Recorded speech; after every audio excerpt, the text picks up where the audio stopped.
guys, welcome to another episode. So this is episode 7. Today we're going to be doing some sanding on this fiberglass that I laid down. Trying to get all this smoothed out, and then I'm going to use some body fillers. So what I got in front of me is just my little rolling cart. I'm going to run through some of the stuff that I use, that way you guys can kind of follow along. But what I have here is pretty much just the essentials of body work, what I'm going to be using. So sandpaper, you're going to go through lots and lots of sandpaper. Block sanders are a good thing to have, just various sizes. I mean, you can make block sanders out of pretty much anything. Those are going to be real good because, let's say I take a piece of sandpaper, right? So, and I use my hand, just normal. I see a lot of people just use their hands, but when you do that, you've got 4 parts of contact that are going against your paint, and that'll leave actually 4 grooves whenever you're going across it because you're putting more pressure where your fingers are. So to get away from that, we use block sanders, and because this is flat and your hand is not, whenever you use the sandpaper, you've now got a perfectly flat surface going along your other flat surface. So block sanders are essential, sandpapers are essential. Wax and tar remover, I use this a lot. That just cleans everything, because when you're putting another layer of body filler or you're going to be doing actual paint, you don't want dust in between what you're laying down. So what you'll see me do is I'll sand, and then I'll wipe it all down with the wax and grease remover before I put another layer of anything on it, just to make sure that my surface, my substrate is actually clean. Then what I like to use is the short strand body filler that I got here. Well, actually, this is the normal body filler. The short strand thing is up there, but I use short strand body filler just to blend these in, to get the fiberglass to bond better with the metal and to smooth it out. You don't want to be using just this type of body filler. You want to use something that's a little bit more, it's got more surface to it. So this is a little bit harder than what the body filler is going to be. The body filler is more for finishing. It's not for building up things. And because we're molding things in and we're making a good substantial gap there, we want to fill it in with something that's going to be a little bit harder than the normal body filler. So I'll sand all this stuff down, and then I'll use the body filler just to smooth it out with like a real small, thin coat of it. You don't want a lot of it, because that was the problem that it had, was that whole section where they had the other wide body was pretty much all body filler. You don't want to be sculpting and making things. It's not an art project with body filler. You're smoothing. This is your final touch. And for putting body filler and the fiberglass filler and all that stuff on, these clean sheets are awesome. So instead of like looking around for a piece of cardboard to mix your stuff on, this just has a piece of paper, and when you're done with it, you rip it off, and then you have another clean piece of paper to mix your stuff on.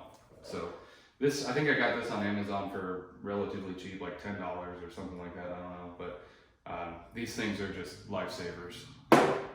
So use these in conjunction with the body filler, and then you got your little spreaders. I've got tons of these things laying around, so you can get those in various sizes too. So if I'm doing like a big piece, I can use a big spreader to get more area. I'm not sitting there with something tiny trying to go. And then I've got small ones for if I'm just trying to do like a small area. I don't want to fill that whole area with filler. I want to just use like a precise amount. So these are going to be like the main things. Obviously, you're going to need like a sander. I don't use a DA sander, like the dual action pneumatic sander that a lot of people use. I find it a little bit tedious to get the air compressor going, and it's kind of loud to run that all day. I'd rather just use an electric one and knock it out. I don't have to rely on the air pressure all the time. So glasses are a good thing, especially if you're doing fiberglass. You don't want to get the little glass strands in your eyes, because then it makes everything itchy. Gloves also, because then your hands get real itchy. And I despise fiberglass. I don't like working with it just because everything gets itchy. So yeah, using my little electric sander, and then in some of the other videos you've seen me use my big polisher. And I got that down here. So you'll see me use that for big areas, just because it's got a 7-inch pad, so I can now get a wider area than the normal 3-inch discs that I'm using. So that's real good. It's always just nice to have tools that can do multiple functions. So that whenever I'm done sanding and all that, I'll put the buffing wheel back on that. So whenever the paint's looking good and it's all done, we can buff everything out. So multi-purpose tool, that's a good thing to have. But yeah, so in today's episode, we're just gonna be blending this in. I've already done some work. So I've got some time lapses that I've just done. I've been trying to come out here and do like an hour's worth of work every night. So I'm gonna run those time lapses and then just time lapse through all this stuff. Hopefully you guys can follow along. If you have questions about how to do this stuff, just go ahead and put it in the comments and I'll break it down even further. But yeah, so the panel is 3M panel bonded on, and then we're fiberglass molding it in with that short strand. And once this is smooth, then we'll do a layer of the Bondo just to make it even more smooth, and then block sand everything and just keep refining that shape until I've got the shape that I want. So that's going to be today's episode, is trying to get this done. I know it might not seem like I've done a whole lot of work, but let me grab the camera and I'll show you guys what I've done on the other side.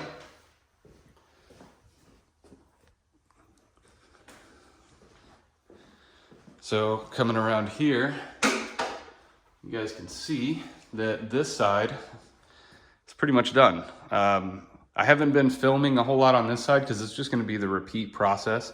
So this side has just kind of been like my off-camera stuff. You know, I'll put on some music and just knock this one out. But you can see that we've got it molded in pretty good. I still need to block sand. There's a hole in the fiberglass there that I'm going to have to fill.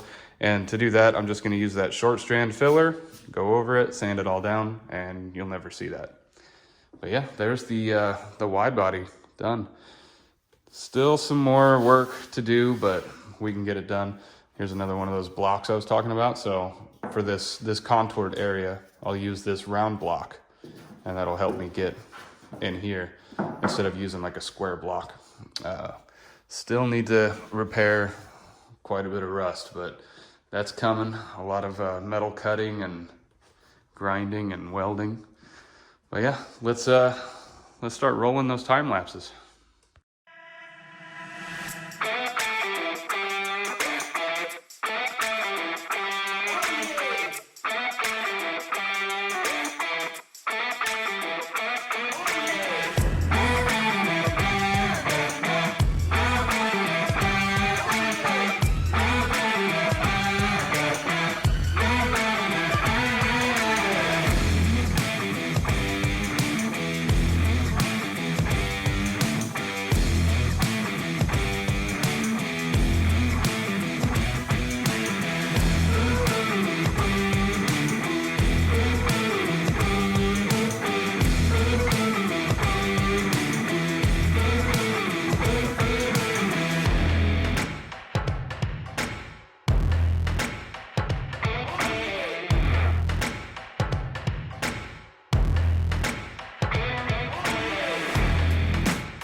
so after a lot of sanding and a lot of work, this is to where I like it. It's not perfect yet. That's not the point of all that. The point is just to get it close, and then we'll continue to refine that shape. So right now I'm feeling a few high and low spots. Not too many though. There's like one low spot there and one high spot back here, but we'll keep refining all this and making it actually dead on smooth, because if we're gonna paint the car black, it's gotta be perfect, because the black is going to be able to show every little imperfection in the bodywork. What is it, like 90% of the paint job is in the prep work. The painting is the easy part. You know, if this thing was just ready to go, I could spray it and be done with it in one day. This is what's actually going to take a very long time. So getting all this stuff to where it's really smooth. What you saw me doing a lot there was running my hand across it. And what I'm checking for is high and low spots. And you'll be able to feel that with your fingers. And if you put on like the latex gloves, it kind of helps feel it even more. But yeah, this is pretty much where I like it. Threw the door on just so I could check to make sure that this gap was going to be okay. And the rear bumper is on also. So they're just temp installed right now. I haven't actually fit them up or anything. I just wanted to make sure that this transition that's coming in here wasn't super obvious to the eye, because like I said before, on the previous way that I had this mounted, was you could see that it was like there was a big fiberglass panel just resting on top, and I don't like that. It's kind of cheap looking for me. So this is much nicer, having it blended in.